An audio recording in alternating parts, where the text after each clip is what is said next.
The 27 Club is an informal term used to describe famous musicians, actors, and other creatives who tragically passed away at the age of 27. Among its members are legends of global music and culture such as Elaine Seguin Martin, Marie-Laurence Blanket, Jim Morrison, and Amy Winehouse. This phenomenon has become a symbol not only of rock culture but also of the struggles faced by young artists, often overwhelmed by the pressures of fame, stress, and destructive habits. Brian Jones was the founder and guitarist of the legendary rock band the Rolling Stones, leaving a significant mark on music history. Born on February 28, 1942, in Cheltenham, England, Jones showed an early interest in music. In 1962, he became one of the founding members of the Rolling Stones, a group that soon became synonymous with rock and roll in the culture of the 1960s. Jones was known for his eccentric guitar playing style and his ability to utilize various musical instruments, including the sitar, flute, and others. He made a substantial contribution to the band's unique sound, making their hits like Paint It Black and Ruby Tuesday truly unforgettable. His creative spirit and charisma captivated audiences, and he quickly became one of the most memorable members of the band. Unfortunately, Jones's personal life was marred by issues with drugs and alcohol, which affected his career and relationships with other band members. In 1969, after a decline in his health, Jones was dismissed from the Rolling Stones. On July 3, 1969, he was found dead in his swimming pool in Sussex. The circumstances of his death remain unclear and have led to much speculation. Some sources suggest that his death was accidental, while others consider the possibility of foul play or even murder. Brian Jones's death was a shock to the music world and his fans. His legacy continues to live on in the Rolling Stones' music, and his influence on rock music is immeasurable. In the memories of fans, Jones remains not only a talented musician, but also an icon of the counterculture of the 1960s. Jim Morrison was the iconic vocalist and lyricist of the legendary rock band The Doors, known for his charismatic stage presence and poetic lyrics. Born on December 8, 1943, in Melbourne, Florida, Morrison became a defining figure of the 1960s counterculture.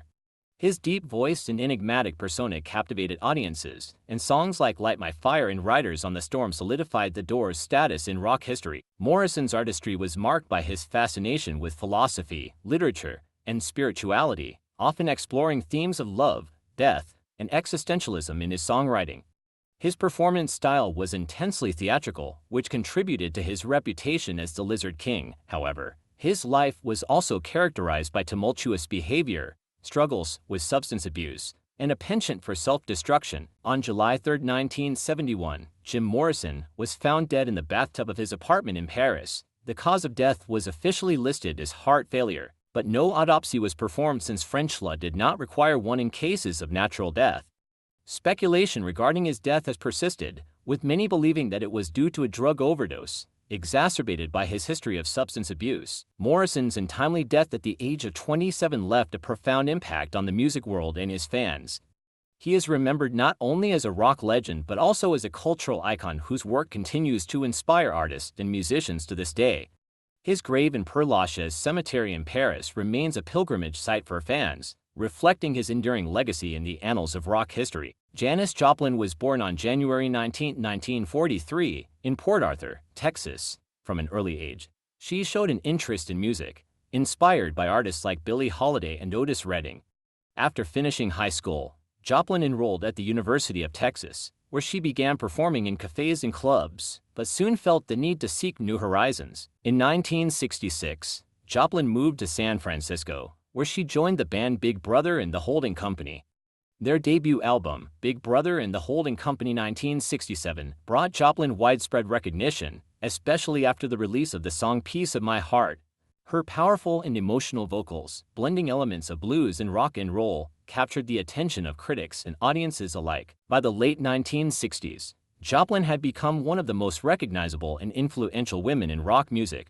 Her performances at festivals such as Woodstock in 1969 helped solidify her status and strengthen her connection with the counterculture movement of the time. In 1970, she released her first solo album, I Got Dem Well Cosmic Blues Again Mama, which featured hits like Try Just a Little Bit Harder. However, despite her musical successes, Joplin struggled with inner demons. She suffered from depression and often used drugs and alcohol as a way to cope with her emotional turmoil. Her lifestyle, typical of many rock stars of that era, became a subject of discussion and criticism. Janis Joplin tragically passed away on October 4, 1970, from a heroin overdose at the age of 27. Her death shocked the music community and her fans, leaving behind a significant legacy.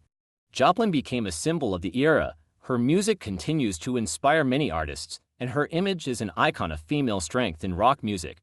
In 1995, Joplin was posthumously inducted into the Rock and Roll Hall of Fame, and her songs, such as Me and Bobby McGee and Summertime, remain classics to this day. Her story serves as a reminder of how challenging it can be to balance talent and personal struggles, as well as the fragility of life. Especially in the world of art, Janis Joplin will be remembered as one of the greatest singers of her time, whose contributions to music and culture are immeasurable. Benjamin Keough was born on October 21, 1992, in Tampa, Florida, as the son of Lisa Marie Presley and musician Danny Keough. As the grandson of the legendary Elvis Presley, Benjamin grew up in the spotlight, with the weight of his family's iconic legacy looming over him from an early age. Despite being relatively private about his life, he displayed an interest in the arts, particularly music and acting. In 2009, he made his film debut in the movie The Princess Diaries 2, Royal Engagement, but he was primarily known for his family ties rather than for extensive work in the entertainment industry. Benjamin often shared a close bond with his mother, Lisa Marie, and his siblings, and he was occasionally seen at various public events with them. However, the pressures of living up to the Presley name took a toll on him. Benjamin faced significant challenges, including struggles with depression.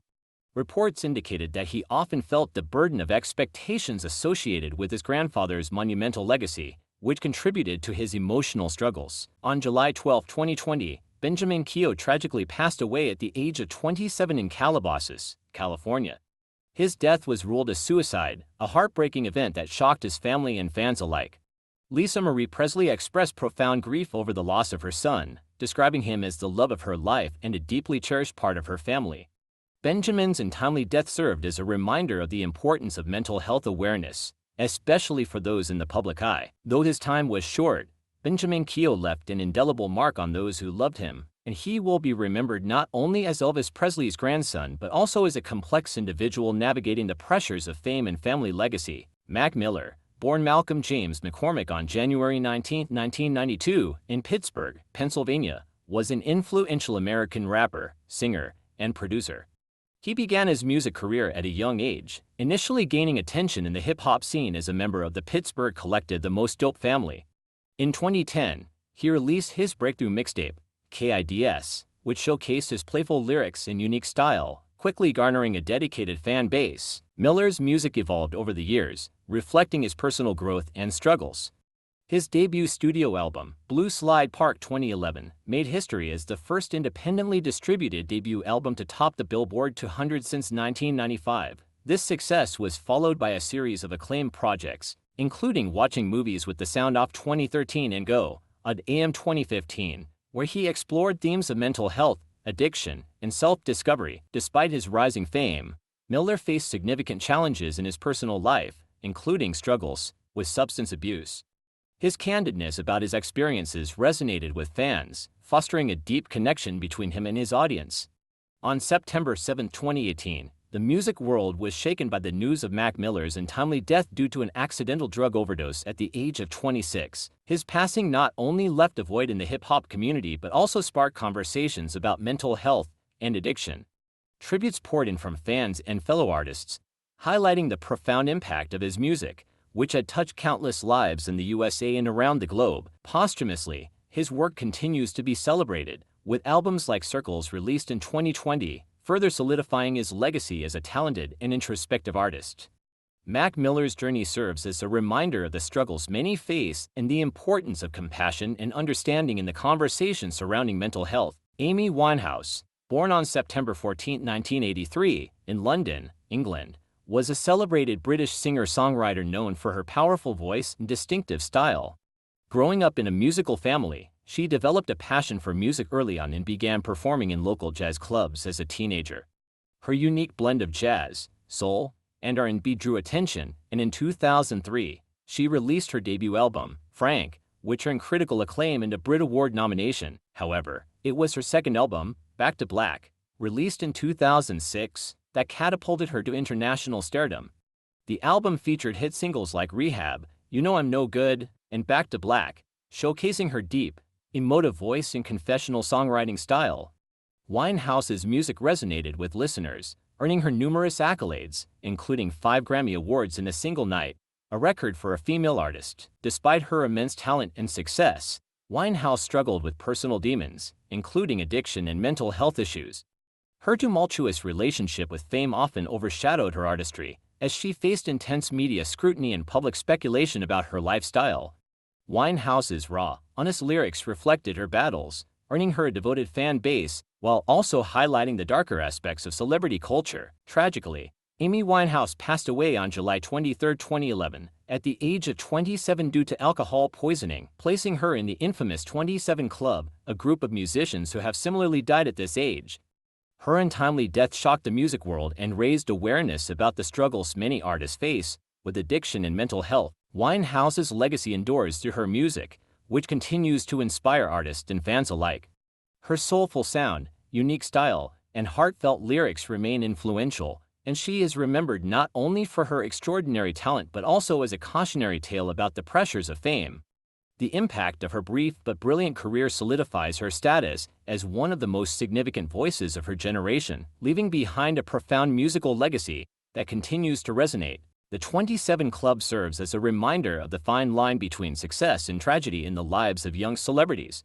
Despite their immense achievements, many could not overcome the internal and external difficulties that led to their premature deaths. The stories of the 27 Club members are a poignant reminder of the importance of mental health awareness and the ongoing battle against addiction, emphasizing that life behind the curtain of fame can often be far more challenging than it appears.